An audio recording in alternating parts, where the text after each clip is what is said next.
The U.S. Constitution charges the President of the United States with the responsibility to take care that the law is faithfully executed. The current president is fundamentally a lawless man, and he makes a mockery of that charge every day he's in office. Former Secretary of State Rex Tillerson said of the president after he left the administration that, quote, so often the president would say, here's what I want to do, and here's how I want to do it. And I would have to say to him, Mr. President, I understand what you want to do, but you can't do it that way. It violates the law. The president is, at his best, most charitably, careless when it comes to the law, and at his worst, and frankly, more often than not, contemptuous of it.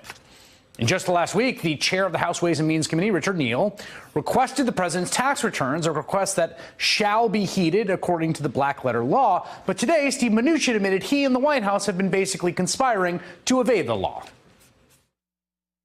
Did your team ask for the White House's permission to release the president's tax returns? Did the White House ask your team not to release the tax returns? We would not ever ask for the White House's permission on this, nor did they give us the permission. As I've said, we consulted, which I believe was appropriate, of our legal department. Well, I think the fact that there was any communication with the White House about this is deeply troubling and certainly violates the spirit of the law, if not the letter of the law.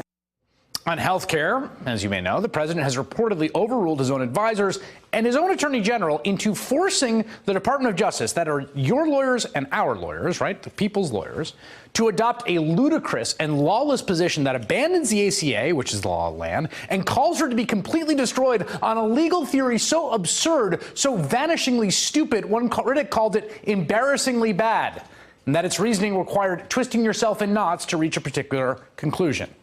And on immigration, the president both publicly and privately has urged just about everyone within earshot routinely to break the law. In fact, he purged his security service yesterday with the explicit intent of finding willing supplicants who will break the law in pursuit of maximum cruelty. He told a group of Border Patrol agents to simply break the law, reportedly saying, if judges give you trouble, say, quote, sorry, judge, I can't do it. We don't have the room.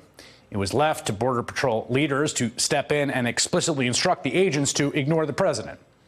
So that's where we're at. The man tasked with faithfully executing the law is the law's enemy, and frontline civil servants are forced to instruct their charges to ignore the ravings of the commander-in-chief. Of course, nearly the entire universe of elite, well-credentialed conservative lawyers are more or less fine with this whole thing, despite the windy sanctimony they love to offer on the law and its meaning, and the big bad liberals and activist judges who want to ignore it, because they and their buddies get appointed to the courts, and their white shoe clients' interests have free rein at the agencies. I suppose the only silver lining is that most of them, George Conway and some others accepted, have shown that all their professions about the law and its plain meaning was nothing more than a giant con. That said, no one should have any illusions about the genuine severe damage that is being done right now to the rule of law in plain sight. And we're going to talk about that next. Hey there, I'm Chris Hayes from MSNBC. Thanks for watching MSNBC on YouTube. If you want to keep up to date with the videos we're putting out, you can click subscribe just below me, or click over on this list to see lots of other great videos.